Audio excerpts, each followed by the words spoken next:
Good evening. Hope you all are fit and fine. Now, let me revise what is physics. Physics is the branch of science which deals about the nature and natural phenomena, or the physics relates the matter and energy. Matter, that matter is either at rest or in motion. What is rest? What is motion? Now here you can observe this one. Here, this body, is it at rest or in motion? Yes, it is at rest. Now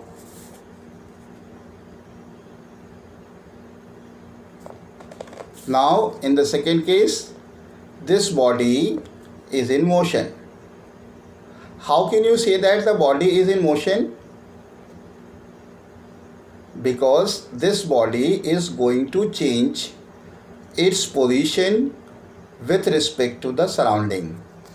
When that body is at rest, means here the body is not going to change its position with respect to surrounding. Here this body, again in this situation, this body is at rest. Why it is at rest? Because it is not changing its position with respect to surrounding. Now here, when the body changes its position with respect to surrounding, then that body is said to be in motion.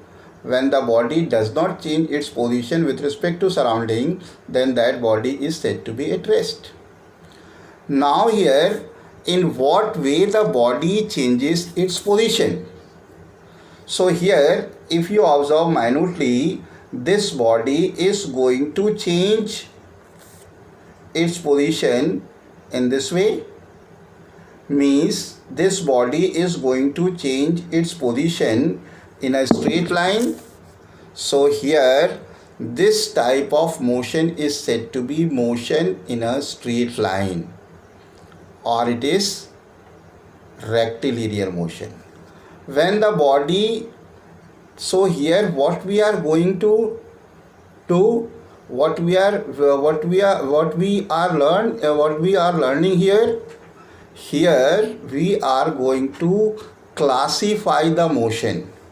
First, when the object is going to change its position in a straight line, so simply when the body is going to change its position in a straight line, that means that type of motion is said to be the rectilinear motion. When the body is going to change its position in this way, that body is in the curvilinear motion. That body is said to be in curvilinear motion.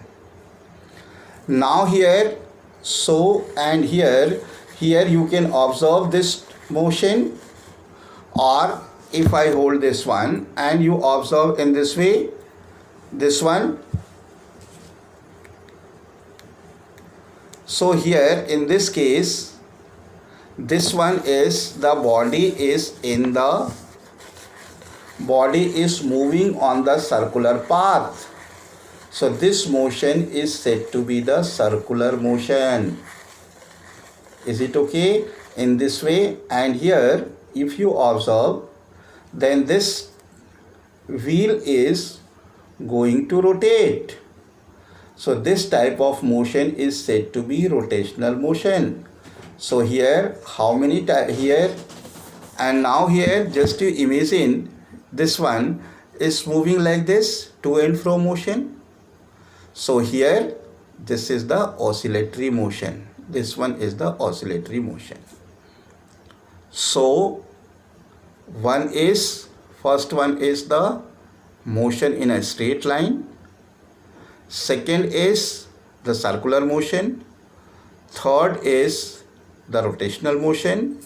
And fourth one is the oscillatory motion. Rotational motion means here you can see this one. This is the pen, and this pen is going to rotate in this way. This one is the rotational motion. So in this rotational motion, circular motion, or oscillatory motion, how the body is going to change its position with respect to surrounding. So when a body moves in a circular path, here when a body moves in a circular path, so it means that here this is the circular path, this one is the circular path, is it? This is the circular path. When the body is going to change its position in a circular path, so what? The position of the object is either at A or at B. This is either at A or at B. So if it is at A, that means this position is going to be changed with respect to the center of the circle. So in this way, when the body executes the circular motion, that means its position is going to be changed with respect to the center. So this is the circular motion. Now here, now again this pen is rotating with respect to the axis, so that whatever is the particle on the surface of that particular body, that particular particles are going to change its position with respect to the axis. So that is known as the rotational motion. When the body is in to and fro motion like this, so here the body is going to change its position from the fixed point, that is known as, that is true, means going in one direction, then coming back, then again going in same direction. So this is the oscillatory motion. So this is the one way to classify the motion. Number one is rectilinear motion, number two is circular motion, number three is rotatory motion, number four is oscillatory motion. Now here, this moving object or the state of motion can be described in other way also. When to represent, to explain, to determine the position of the object during the motion, only x coordinate is required. Means we can describe the moving object by the changing of x coordinate only. So that type of motion is said to be motion in one dimension. When the body is going to change its position like this on the circular path, so in that case, to describe the motion of object, here motion of object means this is the position. In this position, to represent this one is the first position, you can say, and in this case this one is the coordinate x, and here again this is to represent this one. So here you need again the two coordinate x and y. These two coordinates are required. So how far the object is from the x-axis and how far the object is from the y-axis. How? So this one is the x-axis and this is the y-axis. X-axis and y-axis, and with respect to that we can decide, then with the value of x and y we can find out the exact position of the body which executes the circular motion. So here to represent, to describe the circular motion, to represent the position of the body executing circular motion, we need the two coordinates, that is x and y. And here that particle which executes the circular motion, that particle is moving on the simple plane. So this type of motion is known as the motion in two dimension. The body moves in a straight line, that is known as the motion in one dimension, and this is known as the motion in two dimension or the motion in a plane. Now here one more thing, you might have seen the flying mosquito. In what way the mosquito moves? Sometimes this is the position of the mosquito, and after some time this is the position of the mosquito. Within fraction of second that mosquito reach to this position. So here when it is at this, the mosquito is at this position, so to represent this position you need the distance from the x-axis, distance from the y-axis, as well as the distance from z-axis. Here out of these three, either any one is changed, or any two is going to be changed, or all three x, y and z is going to be changed, then the mosquito reaches to the different position. So here to movement of the or motion of the mosquito, we require the three coordinate. One is the distance from the x-axis, distance from the y-axis, and the distance from z-axis. So this type of motion is said to be motion in three dimension or motion in space. So here in this topic, this chapter, we are going to discuss the motion in a plane.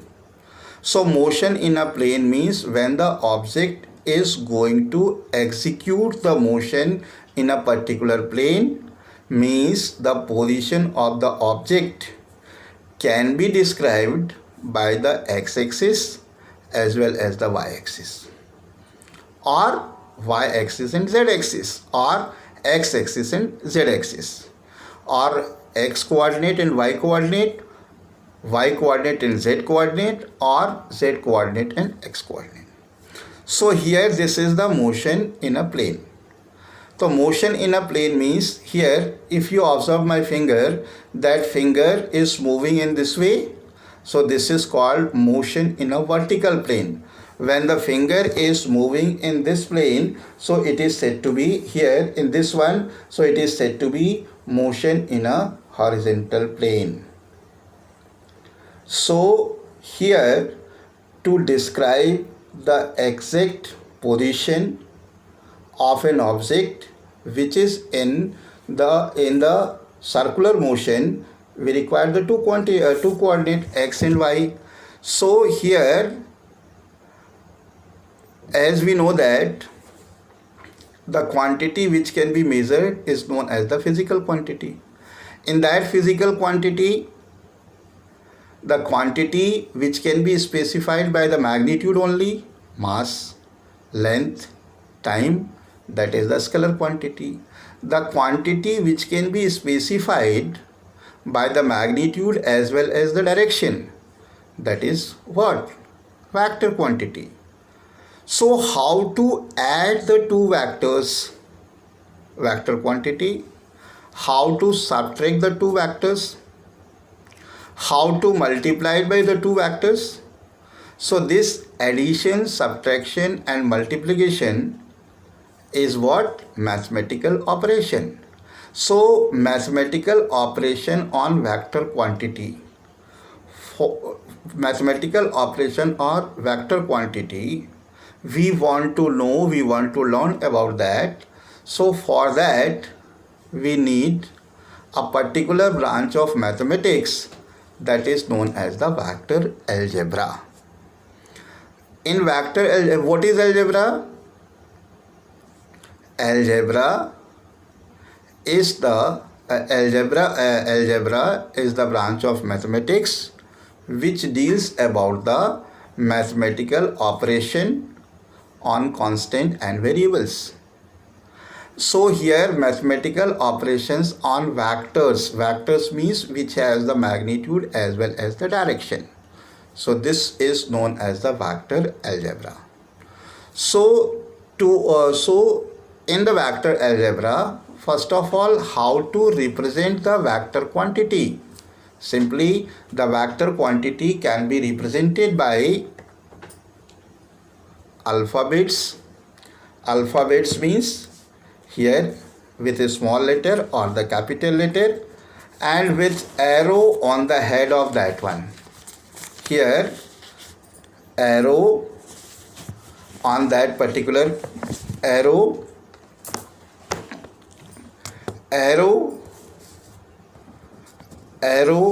like this, vector A, that is the arrow, it is represented by the vector A, or the vector B, arrow on the letter B. So this is the representation of the vector quantities.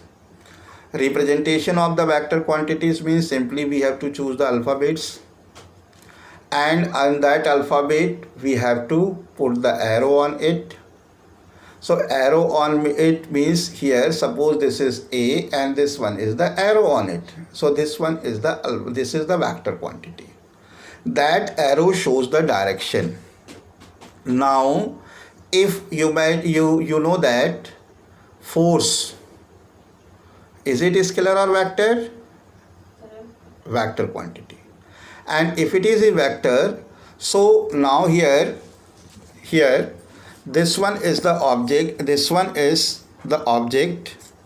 Now you can see this is the object.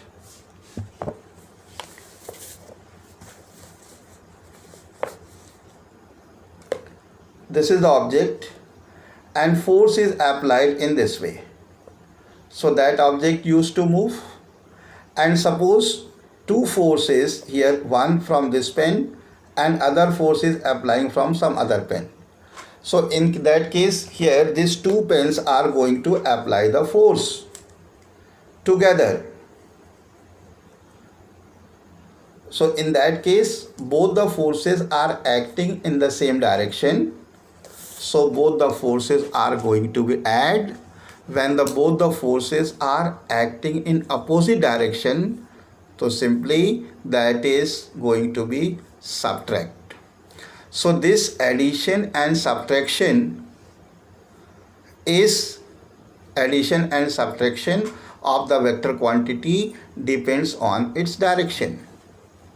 For example, this here in this particular object 5 Newton force is applied, and by this pen only, and both the pens are going to be apply the force. So blue pen that applies the 5 Newton force, and the red one is going to apply the 3 Newton force. So how much force is going to be applied? The force is going to be applied how much? 8 Newton. So in that case, and here on this particular object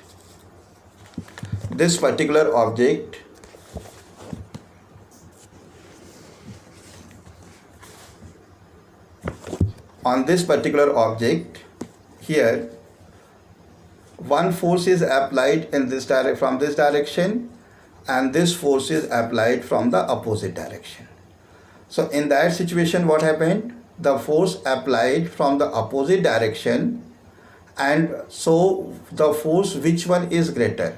Suppose the force applied by the blue pen is 5 Newton and red pen is 3 Newton. So this 5 Newton is more than that. So this object is going to move along the force applied more. So which force is more? 5 Newton is more. So in this way, here the two vector quantities are going to be subtracted. So in this way, the branch of mathematics can be used to explain the position of the object in a plane. So to explain the complete position, velocity, displacement, then for that we need to learn the basics of the vector algebra, and that we have to discuss in next class. Thank you. Have a nice day.